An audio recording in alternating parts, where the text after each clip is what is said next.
Thank you. I really appreciate the opportunity to be here today.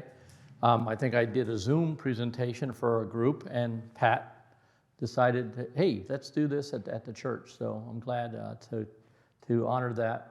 I always like to start out with my team. The emergency management team is only really 7 people that work day to day to do this job, but we coordinate. And you notice I have 2 openings, so the applications are still out there online if you're interested. My administrative assistant, who's our EM coordinator, is vacant, and I have a logistics chief position open. But these folks work with me every day to partner with every agency, every group, every faith-based organization, nonprofit in the county, so that we can all work together when we respond and prepare for things like this. And it's interesting, you know, except for the clerk of the court, Karen Rushing, who started when I did, every single chief officer or director or CEO of these organizations has changed out more than once, some 2, 3, 4 times. And the reason I tell you that is because every time that happens, like we have a new school superintendent that was sworn in on Monday, I need to go meet that gentleman and say, hey, you know, this is what I do, this is how we work together. You are actually part of our executive policy group, and make sure that we have that relationship. We work out of the Emergency Operations Center, which is down, if you've seen it, off Cattleman Road and Bay Vista. It's on Porter Way there by the interstate, right behind the SCAT bus transfer station. We weren't always there. The Emergency Operations Center started out in the basement of the courthouse in the 70s and 80s, and then it moved in 1974. They built the GTE tower, and in '98 they moved the county administration in there off of Ringling Boulevard, and the EOC and 911 were on the 6th floor. When I got here in 2005, after being in 7 hurricanes, I said, I don't understand why we're in this old building a half a mile from the bay. We need to do a study on this building, and the building really couldn't handle more than a Category 2. So we built this. This is built to 250 miles per hour, and it's fully self-sufficient. It's 5 miles from the coast. It's not in a flood zone.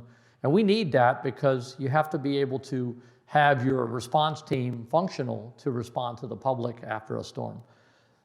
Day to day, the Board of County Commissioners run the county. They make policy. You elect them to that position. But when we have an emergency, they delegate their authority to the county administrator, in this case, Jonathan Lewis. And he chairs what's called the Executive Policy Group for emergencies. And it's myself and the sheriff and the fire chief and the health department director, the other assistant administrators. We have a county attorney, school board superintendent, public information officer. In this group, I advise them on the threat of the storm. If it's a law enforcement incident, the sheriff will do that. If it's a big fire, the chief of the fire department will do that. But we're the ones that get together and make that decision on evacuations and closings and things like that. So it only takes one storm, right? So I don't ever really pay attention to what the numbers are every year. They tell us we're going to have a below average or an average. It doesn't matter. You know, Ian was the one that made the difference in 2022. And it was way late in September, almost into October, before we got that big storm. So, you know, we take them one at a time. We watch every one that comes off Africa and the Atlantic, anything that forms in the Gulf or the Caribbean. And if we see that there's a threat to Sarasota County early on, we begin our planning. And then we start talking to you through the media. So it's very important. Now there are, you know, we've already been through 4 this year. Don is still out there. It's probably going to fall apart in the Atlantic. Emily is next. So when you hear these names, you know that a new storm has formed.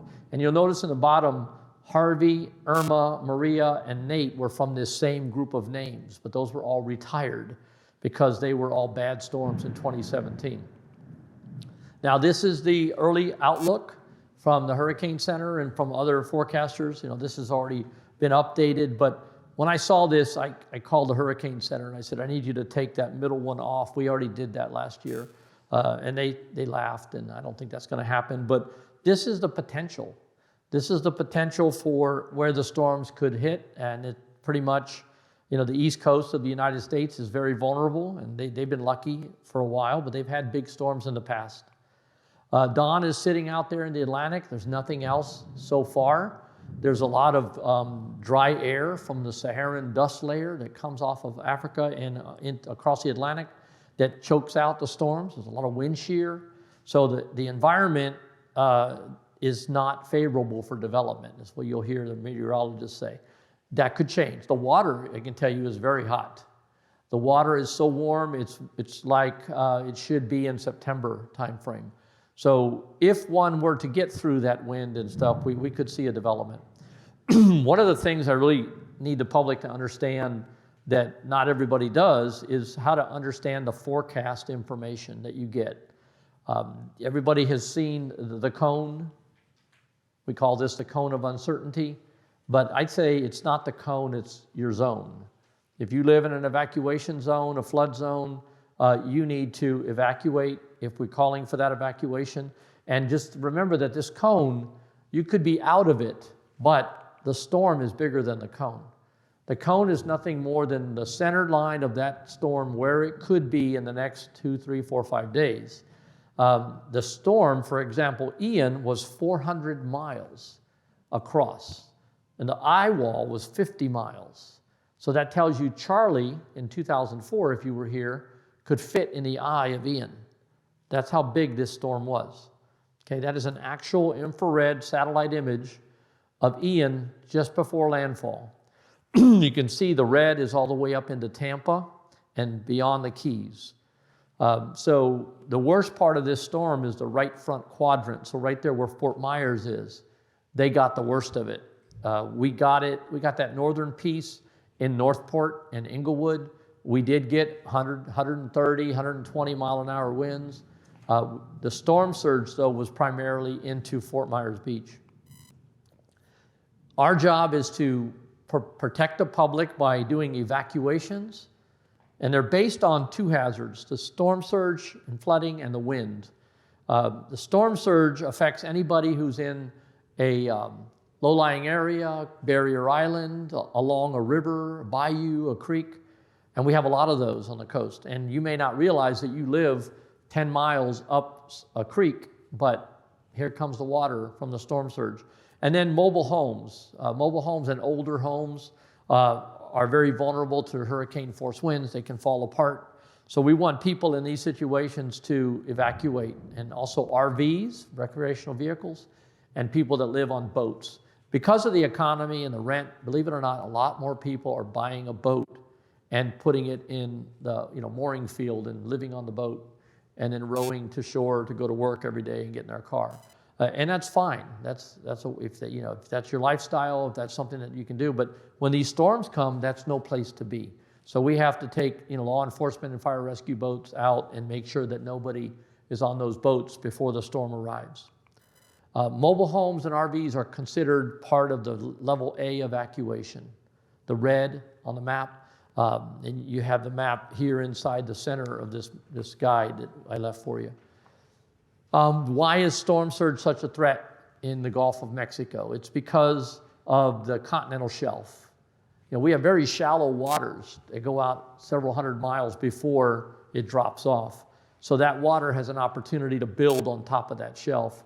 And that water is built up by the hurricane winds. It's kind of scoops it up and piles it up, and then it brings it on shore. It will top over barrier islands. Like Sanibel, there were 300 people that did not evacuate the island of Sanibel. And the water was really only about this deep because it just came up, washed over the entire island, kept going, and then it piled up on Fort Myers Beach. So they were rescuing people. And a lot of seniors. I got to tell you, there's a PBS special that came out. I'm actually in it a couple times on YouTube, where the first scene is a helicopter over Sanibel pulling a gentleman and his wife and their cats out of a mobile home park with 3 feet of water still over top of the island. So we got to ask people to please don't do that. Don't take that chance. Emergency managers have a saying, we say, run from the water, hide from the wind, which means don't be in an area where flooding or storm surge is going to occur, and get into a safe building with friends or family or one of the evacuation centers. Now, bridges are very vulnerable. We have a lot of bridges in Florida because we have the intercoastal waterway and we have islands we have to get to. Now, the bridge structure itself usually does fine. It's where it meets the shore because that shoreline is churned up by that storm surge and it breaks up the concrete and steel. So Sanibel Causeway had to be repaired. If you've ever been to Fort Myers Beach, this is what Times Square looked like, their tourist area down on the beach, completely devastated. And these arrows point to where homes used to be on the beach itself. The 18-foot storm surge just obliterated them. So this is serious, and this hasn't happened in Southwest Florida in over 100 years.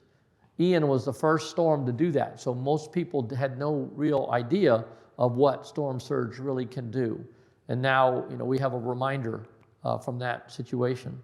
Wind is very destructive, hurricane force winds, tornadoes, and there's a warning process that you're going to go through when we have these storms. So you have to, I had a gentleman ask me yesterday, I did a presentation at a community called the Meadows, and he said, why don't we have sirens?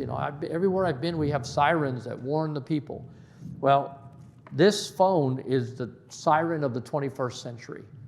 All right, just about everybody has one, or you have one in your home, and you'll get an alert. You can sign up for alerts. I'll show you how to do that. And you can also, the cell phone will give you an automatic alert from the National Weather Service.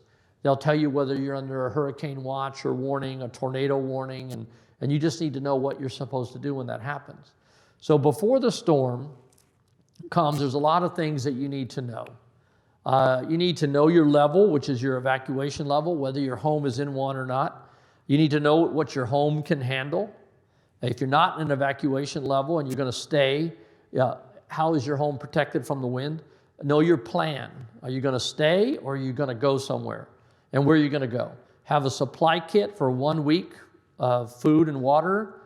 Get your insurance checkup. Make sure you're covered for wind and flood. Keep a paper trail of your important documents. And it's a good idea to take photos of the inside and outside of your home before a storm so you can compare those after with your insurance company. And then you want to stay informed. Now, we'll talk about each of these. So know your level. You can find out where your home is in relation to the evacuation levels by going to our website, scgov.net, okay? And if you'll notice over here, I have this banner. That little QR code right here, you'll see it again on my slides. It'll be a big screen on the big screen here. But that will take you to our website as well.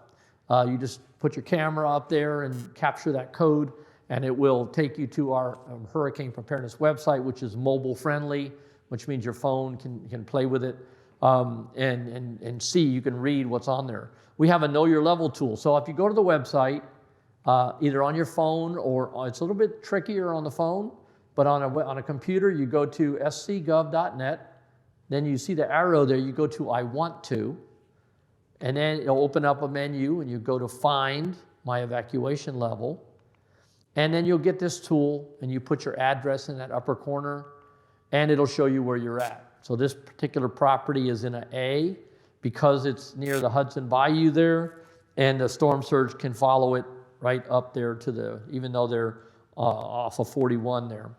All mobile home parks are part of level A. So for Ian, we evacuated A, and then Tuesday morning when the track was on us and the governor came to visit us at the EOC, we added level B as a precaution. Now, we didn't get any storm surge from Ian, thankfully. It was south enough of us that the water actually went out of our bays. The first decision you have to make is, should I stay or should I go? And this is based on, if you're in an evacuation level that we are calling, you need to evacuate, you need to go. If your home is not safe, you don't feel like it's protected enough, you don't have hurricane shutters or impact windows, you need a roof real bad and you've been putting that off, you might want to evacuate. And then if you live in a mobile home or RV, you must, because you're part of level A. The best thing to do is decide, if you're going to decide that, is to talk to friends and family and go to somebody's house that is protected. Good thing is to get to know those people now. And with a church family, It's really cool because you have a congregation of people that could possibly take in other people that live in mobile homes or live in the evacuation area, and you share that host home with them. I did that in my home. Obviously, I can't be at home during the storm. So during Hurricane Irma, I had all my neighbors come and put my shutters up while I was at work. I got 3 hours to go home and try to put them up, and they were already up. So I went to thank them, and I said, I got a couple hours. Let me help you put yours up. They said, we really don't have any. We never got them. I said, all right, well, where are you staying? Well, we're going to stay here. And they had little children. I said, no, you're going to stay at my house. Just go over there, stay at my house, bring the dogs, bring your sleeping bags, whatever. So there were, I think, 10 adults, 5 children, and 5 dogs during Irma. But I'm glad they were able to be safe in the house. And Irma, we got a break from Irma as well. Irma kind of went up through the middle of the state, and we were on what we call the clean side of it. Now, what you should do to find out what your home can handle is do one of these wind mitigation inspections. My brother-in-law just did this recently. I don't know how he got it for $125, but they're usually about $150, $250, but they're worth it because they'll tell you how well your roof is tied down, what the condition of your roof is, whether you have the tie downs and straps, and if you have window protection. And then if you get a good score on this, because you can use this to fix your home up, but if you get a good score on this, you can take that report to your insurance company and give it to them. They usually reduce your premium quite a bit. And then you know whether you should stay. Tornadoes are a big factor in hurricanes. Matter of fact, it doesn't even have to be a storm that's going to hit us. It could be one like Dennis in 2005 that went up the Gulf into Santa Rosa County, Navarre Beach. And it produced about 12 tornadoes in the Tampa Bay, Sarasota area as it passed. So you have to watch out for those. You want to protect your home. You want to protect your windows, your doors, your entry door, your garage door should be hurricane rated because you see that photo, the garage door is the largest opening to your home. And then even a small window, if the pressure changes when that window breaks and the wind gets inside, you see that diagram there where the wind comes in and it lifts up. And as the hurricane is going over top, it takes the roof off. So you want to protect those windows and doors. Now, there's a variety of products you can use. You have the hurricane-rated garage door with the horizontal slats that are steel that protect it from caving in like they used to. You can use these Miami-Dade steel on the side and back windows. Maybe you have a glass front door or a double door. You want to protect that with shutters. And you might want to add some clear hurricane panels so that you have light coming in. And then you have these screens, these armor screens that can protect all of your sliding glass and your French doors in the back of the house. If you have a lanai with a little overhang patio, you can put that screen across, and it's like it's an armor screen. It basically bolts to the beam and drops like a curtain, and then you have eye bolts you put into the concrete, and then like seatbelt straps. Really cool, and these are mine. This is my house, just to show you as an example. I took these photos during Irma. So disaster supply kit, there's a good list in here, and it varies, depending on what your plan is. If you're gonna go to a friend's house, take your disaster supplies there and share with them or use them for yourself there.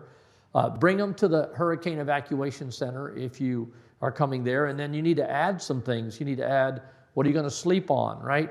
Sleeping bags, air mattresses, cots, things like that. You want to have snacks, you want to have food. Even at the evacuation center where we do have a cafeteria and we do have school culinary staff there that will cook eventually. They may not do that until the evening or the next morning for breakfast, but you want to have your own food and water there. You've heard about filling up your bathtub. A lot of times that was for using the bucket to flush the toilet, and that works for a certain amount of time. If the lift station and the power are out in your area, that's not going to last very long. It's going to come back on you, so you have to be careful with that. And also, if you want to keep water, it's a good idea to buy something like this. It's a water safe, and I don't sell these. I found this product. It goes in the bathtub, fill it up from the faucet, and it has a pump. It will keep about 100 gallons of water clean for 16 weeks. And you can use that to pump out into a pot to cook something, brush your teeth, wash your face, whatever, if you don't have another water source. And then you can also drink it.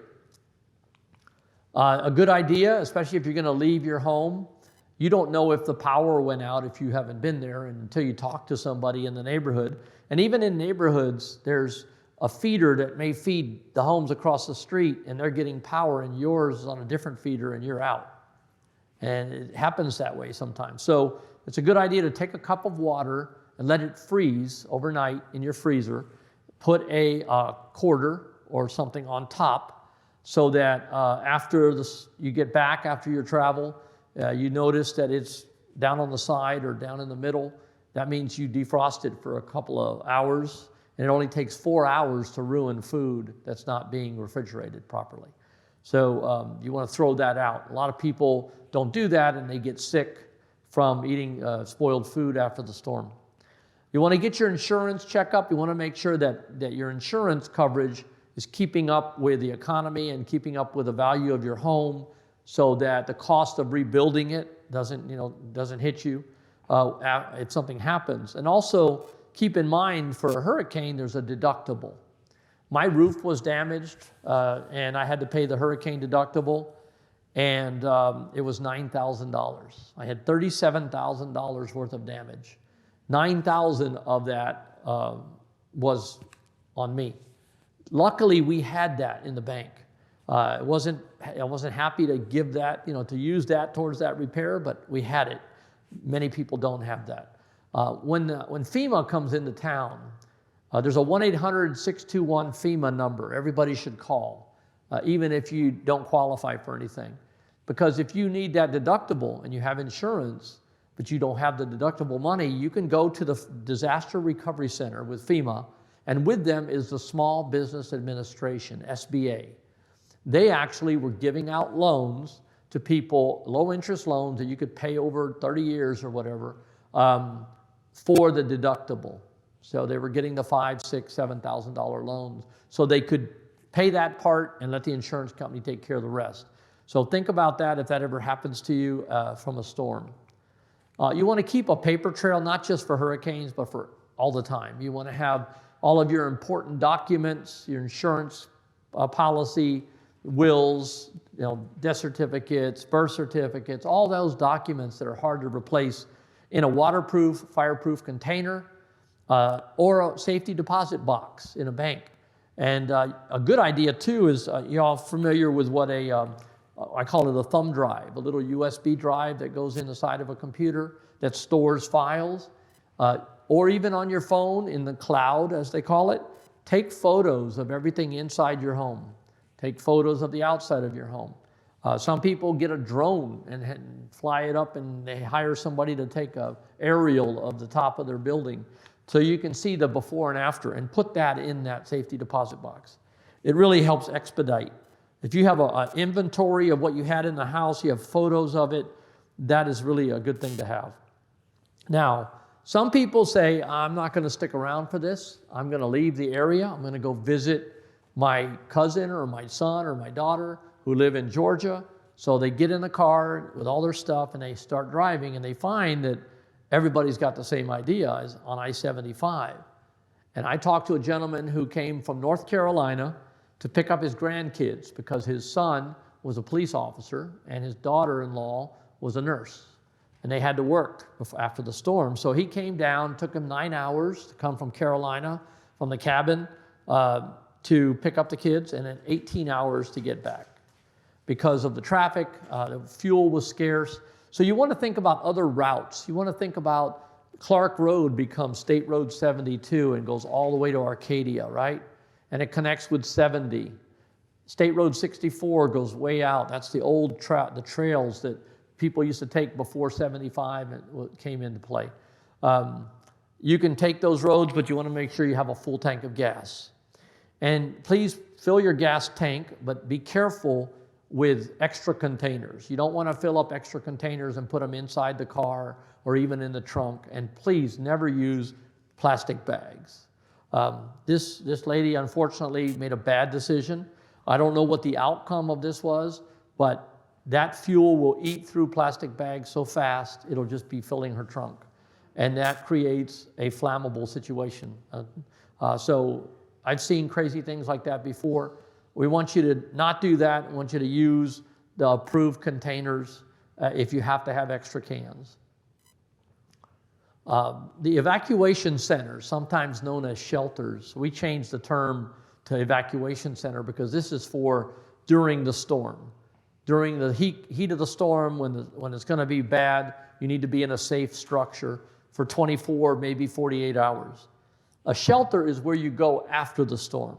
If you can't go home, your home's damaged, you go to a Red Cross shelter. They set those up. They have cots and blankets and pillows, 3 meals. They have counseling there. They have all kinds of services for you because you're going to be there for extended period of time. But the evacuation center is the lifeboat, just a couple of hours, a couple of days. And we have 12. They're all in schools. Now, all of our evacuation centers are in schools, but not all schools are evacuation centers. We check these out to make sure they're built to handle a major hurricane. And these 12 will all open at the same time. The list will be on our website. It's in your guide, and it's also on the media. The local media will tell you which ones are open. We open them all at the same time. We used to open 3 at a time, but during Irma, we ended up opening them all, and people were confused, so we try to eliminate that confusion. This is what you get. When you show up, you get greeted. You get 20 square feet of carpet in an empty room to lay out your sleeping bag, air mattress. We don't have cots and blankets and all that in the evacuation center.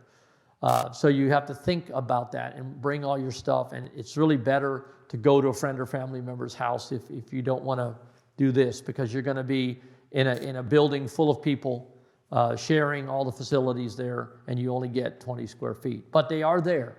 They are there for people that need to go there. And I talked to a couple of senior ladies last night at the Meadows who said they went to Fruitville Elementary during Ian, and they said it was wonderful. They were treated nicely. The staff was very friendly. And part of that reason is because we had 12 open that hold about 40,000 people, and we only had 1,750 actually go to a shelter, go to an evacuation center. I sent out one of those calls, like an Amber Alert, the night before the storm, and we ended up having about 4,800 by morning. But that means some schools had 50, some had 100, some had 400. So it wasn't really that crowded. But during Irma, we had 20,000 people, and they were just busting at the seams. So all of them are pet friendly, which means you can bring your pet, dog or cat, in a crate with food and water and the leash and the vaccination papers, and there's a safe place to put them. We'll have a team there to watch them, but you are still responsible for coming back and forth, checking on your pet, feeding your pet, making sure they have water, medications are taken, and then walk them when it's appropriate, when you can. And then also cleaning up after them. Some people, I think, during Ian thought we were running a kennel, and they didn't come back. So we're doing things like trying to identify exactly who the owner is of that particular pet so that we can go find them and say, please come back and check your pet. They need your help. We discovered during Hurricane Irma, there's people that no longer drive and don't want to, maybe they like to go to the Publix or the church or to the library. They won't go 20 miles to the nearest evacuation center. Or they don't drive at all, health reasons, age. So we have this plan, and we used it during Ian, where we transported 82 people from their home to the evacuation center. And then we used the buses. We picked up 900 people at different stops. So we have the rally points for the buses, and then we have this transportation dependent plan. So what do? You go to scgov.net, I want to register for transportation, and you'll get this message. You put in your phone number, your address, your name, and you will get a call from our Breeze transportation team who will actually come to your home, pick you up, take you to the center and back, and if your home is damaged, they'll take you to the shelter that's been set up. So that's really good to do. And if you don't use a computer, you don't have the opportunity to use a computer, call 311 and ask them to help you get on this list. 311, I'll talk about later, is our county contact center. public information line Monday through Friday, but during an emergency, they staff up and they're there in the Emergency Operations Center with us, answering calls that are not emergency. We also have the rally points, which will be shown in the media. These are basically large parking lots where the buses will, there'll be a sign there. If there's nobody there, you call that number and a bus will come and pick you up. If you have medical needs, especially power-dependent needs like oxygen concentrator or other powered medical equipment, you want to register for this program, and you need to do this in advance so that you're protected. It's called the Medical Needs Program. It was previously known as the People with Special Needs Program, but you can go to our website, SC.gov. I want to register for medical needs, get the form, fill it out online, or print it and fill it out and mail it in. And again, you can call 311 and ask them to mail you one. That's another way to do that. So if you're in this program, you'll be notified 72 hours before an expected storm, letting you know that we're watching this storm and we want to know if you need help. You'll be asked to press 1 if you're going to need assistance, 2 if you're not, and so forth. And then those that are needing assistance can either drive themselves to the center that we provide, a medical center, or they can request transportation and we will pick them up. They get 60 square feet. They also do get a cot, though. We provide a medical type cot with linen. We have nurses, respiratory therapists there to help them. And this is people with mobility issues and other issues that, cognitive problems and things like that can register for this program. But we want people to register in advance. If you wait to the last minute, about 60 hours before landfall of the storm, we stop looking at these registrations.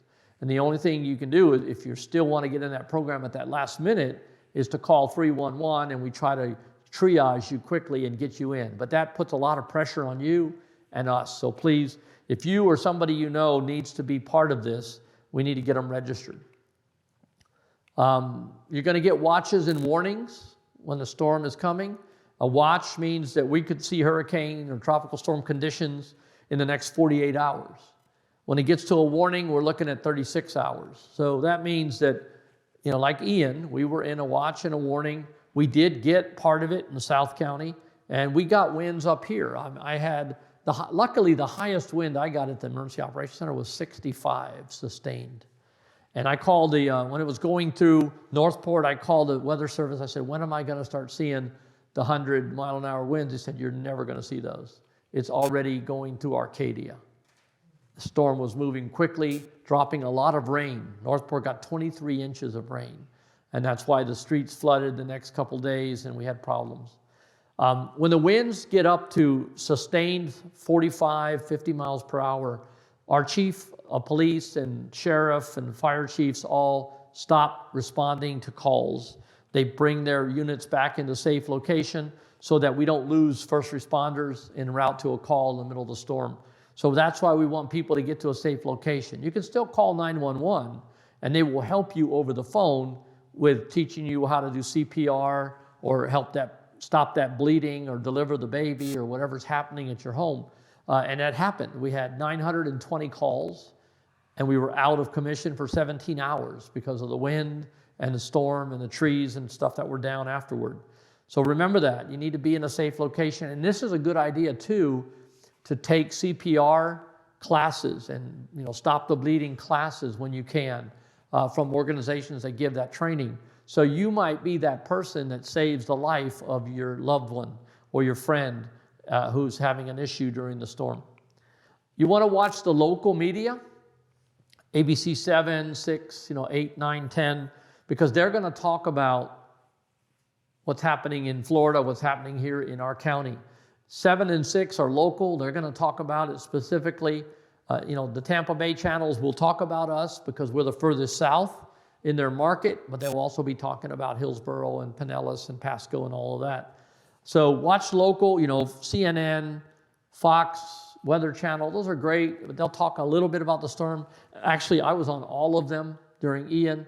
I talked to a lot of different reporters from different national networks, but they weren't asking me things that you need to know. They were like, Ed, how bad is it there? What are you thinking about? What's your first thing you're going to do after the storm that doesn't help you. What helps you is where's the food, where's the water, what roads are blocked, how long, where's the storm now? Can I expect the worst of it on the other side of the eye? All of those things. So watch your local media, and then when you lose TV, you should go to your battery-operated radio. You should have a battery-operated radio or a crank radio, and go to those local channels. 102.5 FM is the one that broadcasts from the EOC during a storm. That's the emergency alert system. But just about every station in the area is going to either simulcast the news channel or provide you information. And they have a call-in number too. You can call them and say, hey, why don't you guys talk more about this or that? After the storm, there's a lot of things, the danger's not over yet. You want to stay in that safe location. And then we have a status, red, yellow, green, which I'll show you in a minute. If you live on a barrier island, we have a re-entry process. Even if we don't have damage, we have to wait 8 hours before we can let anybody back onto the islands because we turn the water off and we turn off the sewer system. That takes 8 hours to repressurize the whole islands. So we ask people to be patient. If we do have damage, we're not letting anybody on until we do the search and rescue and make sure it's safe to go over there. Don't touch down power lines. You don't want to walk or drive through floodwaters. You want to be careful with cleaning up with the heat. Take breaks, stay in the shade when you can. Drink a lot of water. Don't eat the spoiled food. Be careful with generators, and then stay informed on what's happening on your radio. And then you want to register with FEMA, that 1-800-621-FEMA, which is 3362. Then we have these codes. So we're going to tell you which areas of the county are red, yellow, and green. Everything south of 681 was red after Ian. Everything north was yellow. We had no green areas in the initial couple days. But this means red, it's dangerous. There's a lot of hazards. There's no emergency service there. Stay out of that area. Don't travel. Yellow is, we've pushed things out of the way. We've cleared a lot of the debris. There's still some flooded roads. There's still some power outages. Be careful with four-way intersections with traffic lights that aren't working. Treat them like a four-way stop so you don't get in a crash. Green, we're kind of back to normal. So look for those. Re-entry, like I said, this is for barrier islands. Once we can start letting people over, they have to show an ID, photo ID, with their address on the island, or a business ID with a letter from the manager. And if they don't have a Florida license with that address, they need to show us the photo on the license and then have a valid document. Cable bill, power bill, water bill, things, rental agreement, something that shows that they have a reason. We're only going to let people over that have a reason to go. We're not going to open up the floodgates, and have people over that should be there. After the storm, you want to be careful not to enter a damaged building. You want to watch for down power lines, and you don't want to walk through floodwaters. Now, the floodwaters, sometimes people think it's fun. The kids get the kayaks out, but that's nasty water, okay? It's got septic tank and sewage. It's got chemicals in it from people's garages. And think about if you ever owned a home with a garage and you have paint and ant killer and all this poison stuff, fertilizer, that is all in this water. And then underneath the water, there's hidden hazards. There may be glass or steel, shards of, from mobile home park that was damaged. There are alligators, have an extended playground now. There's water moccasins, snakes, and fire ants, okay? Florida is famous for fire ants. Fire ants will build a raft after a flood, and they will float.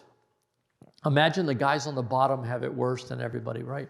But they're floating, they have the ant, they have the eggs, they have the queen, they have the winged ants, and they float until they get to something that they can climb up out of the water and be dry. Don't let that be you, right? That's very dangerous. Power outages, you want to have a flashlight in your kit. You want to try to use lanterns, battery-operated things instead of candles. We're going to talk more about generator safety in a second. And then you want to be careful with that food and water again. Remember, you put that cup in there with the ice and the quarter and you're throwing everything out. Don't push yourself too hard, very hot. If you've never used a chainsaw before, be very careful. Keep the kids and family away, and take some lessons on it. Go to Home Depot and I'll ask them to show you. But it's very dangerous. A lot of people get hurt.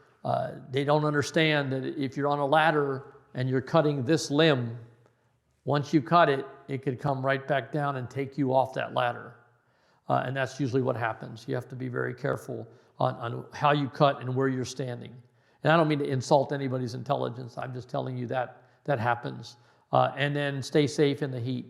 The generators are a great thing. They bring you back some comfort, some light, a fan, maybe the TV, maybe your refrigerator. But you have to use them properly. You don't want to refuel them when they're hot or when they're running because they could catch on fire. You want to keep them outside, away from the house, at least 10 feet, preferably 20. Not in a carport, not in a garage, away from windows and air conditioning vents because they produce carbon monoxide, which can be a deadly, it's odorless, colorless, you don't even know it's happening. Our firefighters respond to homes all the time from carbon monoxide poisoning. So you want to do that. Good idea to have one of those detectors that detects this so that it can warn you like a fire and smoke alarm. So this is the cycle. When FEMA comes into town, we've called that 1-800 number. They're going to come in and provide assistance. The Small Business Administration is going to give out those loans. They're going to do other family assistance. We've got right now people living in FEMA trailers that on their property. I believe there's like 27 of them in the state right now. And I mean, not in the state, in the county. And there's hundreds of them down in Fort Myers. And then afterwards, it's going to be back up to the churches and the volunteer groups and the nonprofits to help the community. We have a long-term recovery group that's formed for Ian. It's the president of it, or the chair of it is the president and CEO of the United Way of South Sarasota County, Barbara Cruz. And she's got a committee from the Salvation Army and Red Cross and other groups collecting funds and helping families directly that need it. How many of you are on Facebook or you have Facebook? Okay, good. It's cool to go back and see friends and family and your grandkids or your loved ones, your friends, but you want to have something that's informative too. Go ahead and look for Sarasota County Emergency Services and like that page, because there you're going to see day-to-day things that happen, but when we have an emergency, we're going to go straight to what's happening during that emergency will be on Facebook. They'll be doing briefings and press briefings and updates, and you'll be able to see those. And then we also use Twitter. This is how we kind of get a short message out with a photo or a video or a document, and the media will share that. 311 is a new service, about a year old in Sarasota County. You may remember 861-5000, and that's the number you need to call for Sarasota County if you're outside of the county. If you're traveling, you want to find out what's going on in the county, 941-861-5000. And those numbers are in here in the middle.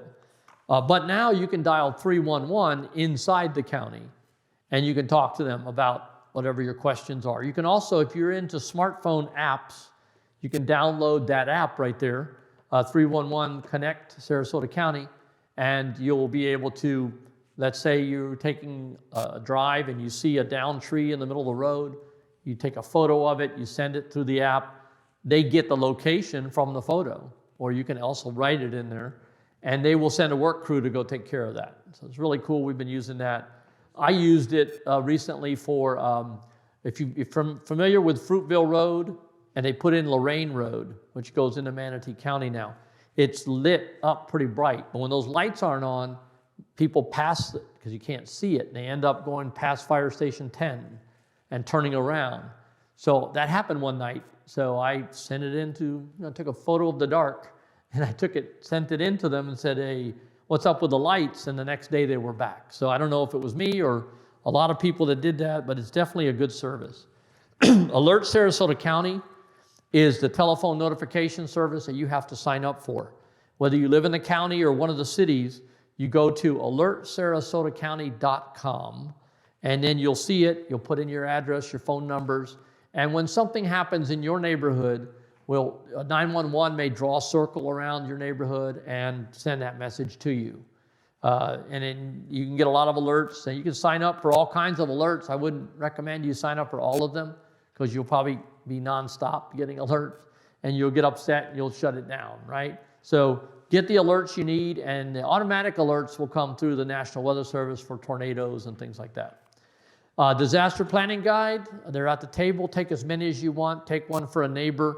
The church will have a box of them, and if they need more, they can call me. But this has all the information you need to know, basically disaster preparedness and planning. And then in the very center of the guide, there is a map of the county with all of the phone numbers and all of the evacuation center addresses, and just about everything that you need to know is in this guide. And it's a really good document. You can get them at the libraries, and we have hundreds of them at the EOC if you want to get them. This is a QR code right here. If you didn't get it off the banner and you want to take it here, you're welcome to do that. Simply that will take you to the website scgov.net/beprepared. And that is a mobile-friendly website with links that you can touch, little boxes you can touch for home preparedness, pet preparedness, or whatever the case may be. All right, and then what you do is you save that link to your bookmark or your notepad so you can go back to it. And this is what it looks like at the website, the little boxes, and they open up to more information. We have community emergency response team training through the State College of Florida. If you have a group in your neighborhood that wants to go through this, form a little team, go through the training. We had 14 teams in the county that responded before and after the Hurricane Ian. They went, and I met with all of them, and they kind of gave me like a report on what they learned and what they did. So a really great group of people. So that's pretty much all my slides. I believe Pat is going to take a microphone around in case you have any questions. But really, it's just a matter of knowing your plan, putting a kit together. This is your homework assignment, right, for this week, just to go through the guide and look at the checklist and make sure that you're prepared. Okay? Any questions? Any questions for Ed? We don't have a generator. What do you recommend in regards to getting a generator? In regards to getting one, if you're going to purchase a generator, I would first go talk to the people that sell them, either Home Depot, Lowe's, or a generator, a store that sells them, and kind of learn about what they do. The first step is, what do you want to power? How many things do you want to power? They have them that will do your entire house that you can install, or they have a tiny one that can do 2 or 3 appliances. And basically, the generator has outlets on it that you plug into. It all depends on what you want to run. And then the fuel source is next. They have propane, they have natural gas, they have gasoline, and they have diesel. So, and it only runs if you have a lot of those items. So you have to think about that and then storing it. But I would go talk to the professionals. There's some good YouTube videos. If you go on the internet and type in, which generator should I buy or something like that, and they'll show you the different ones. But I would go talk to the people that sell them. That's basically it. There's some that they even have solar generators. I don't know how well those do. I've never really tested one out, but they run cleaner and they don't require any fuel. But obviously, they're not very powerful either. They probably won't last as long. Do you have one that you specifically recommend? Because what I'm concerned about is the hot weather and being able to run your air conditioning unit. But it takes a very large generator to run the air conditioning. The air conditioning is 220 volt. It's not a 110. Do you have one that you recommend for that or not? Generac is a company that's pretty well known, but that is pretty much like a whole house generator. And you can't just hook up your AC to it. What has to happen is, it takes a little bit more. It takes a transfer switch, needs to be added to your electric panel in your garage or wherever it is.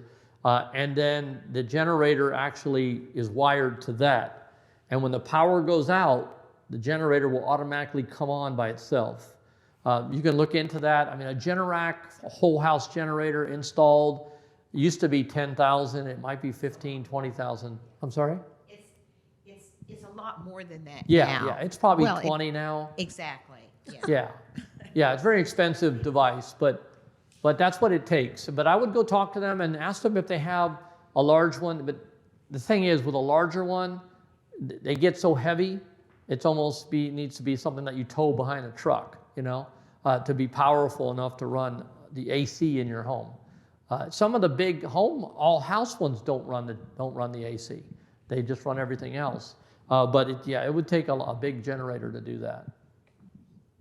Anybody else? Yes, sir. Actually, I have a follow-up comment too, if I may. Yeah. One thing that I did with my parents, because I'm more concerned about power outage than a major disaster, because power outages seem to happen more often, is I got a portable air conditioner to hook up to a generator, a smaller generator, and a room air conditioner, basically, so that one room of the house they could basically stay in if the power was out. And That's they a could hook great that up. idea. So, because there was two summers now where we were without power or air conditioner one time, central air, and then power for 7 to 10 days. And so instead of staying at a neighbor's house the first time, which we did for 7 days, the second time I ended up getting a portable air conditioner just for the room, 750 square feet air conditioner, whatever like that, and then hooked that up to a smaller generator. That's that was great. my solution. Yeah. And those are a 110. Yeah. You plug them into the wall, and they do a good job. My wife has one at the house, so definitely a good suggestion. And then you could get a smaller generator, one that you could easily set up. We serve quite a few homeless folks in our food pantry here, and I'm wondering if they need communication, like, yes, you can go to an evacuation center. If that's what now? I'm sorry? Do you have anything that we could give them to say this is where the evacuation centers are? Yeah, in this guide. That guide? Okay. Yeah, in the guide, in the middle, if they look at that, they're all listed right there. And like I said, they can go to a SCAT bus transfer station, or they can go to the bus stop and tell the bus driver, hey, I want to go to the evacuation center. They'll probably take them to wherever that rally point is, and then they'll be taken. So, and then you can always call 311. If we know that you need a ride, we're going to pick you up. If you can get yourself there, we prefer you do that, especially with the medical needs. I had a gentleman really upset at us after Hurricane Irma, because he said we did not pick him up and his wife.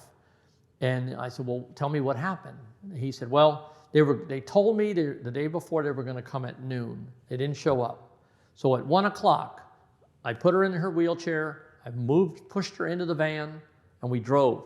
I said, sir, you can drive your wife somewhere in your van? He said, yes. Then you should have just driven there, Well, I called 911, and they said that none are open. You have to go north. So where were you when you made that call? He told me, and I looked on the map, and he was in Charlotte County. He lived down in Northport, and he drove south into Charlotte County. And when you dial 911 in another county, it goes to their 911 center. And Charlotte County told him correctly. They didn't have any medical needs shelters open. He needed to go north. Well, north was Sarasota. The gentleman ended up in Ocala with his wife. So it's, we try to educate folks that if you have a problem, call 311, say, look, this is my situation. We can help figure it out, and if we have to come get you, we can, until the winds get to 50 miles per hour. Then nobody can come. So that's why we need people to do it early. Anybody else? Yes. How would we know on our phones if we're set up for those alerts? How do you know on your phone if what? If it's set up for the alerts. Well, if your phone is new as from 2012 and newer, you automatically get the alerts from the National Weather Service. You'll get the Amber Alert. Have you gotten an Amber Alert on your phone? I don't know. Has your phone ever gone off vibrating and crazy sound like a siren and you didn't set that up? Yes, for like lost children and. Yes. So that's the wireless emergency alert system under the integrated public alert system. So if you're getting those, you will get those alerts. Now, if you want to get the ones directly from Sarasota County, you need to sign up at alertsarasotacounty.com or call 311 and ask them to help you do that if you can. Okay? Thank you. Good questions. Any other questions for Ed? In the back. If you are in the D zone, which D as in David? D as in David, Yes. that means a flood would be very unlikely. Yes. Correct? Yes, if you get a storm surge in D, and I had to evacuate A, B, C, and D, we're in trouble. That's what I thought. That's like 26, 30 feet of storm surge. My husband convinced me to cancel our flood insurance, so I just, Well, no, you might not be you're in D for storm surge, and it's probably not going to get there. but rain. But flooding is different. Yeah. If your home floods, if you get 3 feet of rain like they did in Hurricane Harvey in Houston, You're 3 gonna feet of flood. rain in a short period of time, You're your gonna house could flood. flood. Yeah. So if you don't have to have flood insurance because of your mortgage or whatever, it's still a good idea to have it. The former FEMA administrator a while back told me, if your address ends in Florida, you need flood insurance. That's what I told him. Okay, I'll tell him you So said. I wouldn't cancel it because of the storm surge. You got to find out what flood zone you're in too. All right, is that it? Can you tell us a little bit related to that about the flooding that happened in central Florida after Ian came through and what caused that? Just a lot of rain in a short period of time. Sometimes they call that a 100-year event or a 1,000-year event. But it basically, when Ian dropped a lot of rain over a short period of time, so fast that it couldn't go anywhere. There's been a lot of development in Central Florida and everywhere else where there's still low-lying areas, and that's where it's going to pool. The water's going to pool. Every time you build a new building, a new property, and you pave it, you have to make retention ponds and drainage so that that water has a place to go. Otherwise, it's just going to flood everything. But yeah, that was an eye-opener for the folks in Orlando and Oviedo and all. That was a lot of rain. Well, especially the flooding aspects of that. Yes. and That that's- can happen after a storm comes through a day or two later. Well, yeah, and what happens is, you get the hurricane storm surge on the shore, then you get the rain, you get the tornadoes, you get the wind, and as it goes through, it weakens, but it's still carrying a lot of rain. And it will drop that rain over just massive amounts of rain. And then even if it falls, like here, our problem is if it rains northeast of the county, in 2 days, that water comes down to us because it all flows down into the Mayaca River or into the harbors and in Northport, it's got that problem. They have Big Slough and they have the Mayacahatchee Creek. So 23 inches of rain in a short period of time will do that. All right. Yes, sir. I do have one more. Sorry. Could you expand a little bit further on the medical needs program and the evacuation center with those medical needs? Are there medical professionals there, did you say? There to are assist or not? nurses from the Department of Health. Okay. There is a respiratory therapist, and they're there. They're not doctors. It's not a hospital. Matter of fact, we have people on the registry that we actually take to the hospital. SMH will take 30, and Venice, when it was there, would take a few. But it's basically, I believe the oxygen is 4 liters a minute or less, or 3 liters or less. I'm not exactly sure, but it's in the documents.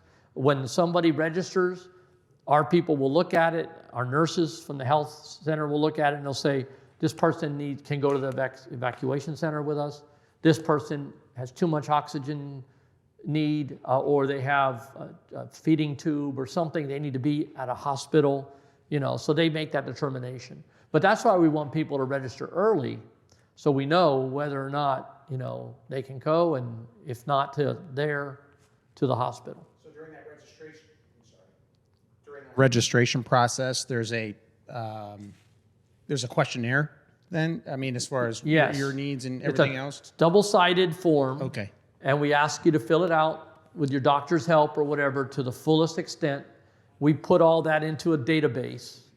People can actually register into the database, and then my team, I have a staff member that looks at it and makes sure it's complete, calls them on the phone, may call their caregiver that they put on there or their loved one, and make sure that everything is there. We even put what type of home it is, what evacuation level they're in, so we know who to call. Okay. Thank you. Thank you. Any other questions? And I'll be around for a few minutes packing up if you want to ask me something afterwards. Okay, can we thank Ed? Thank you.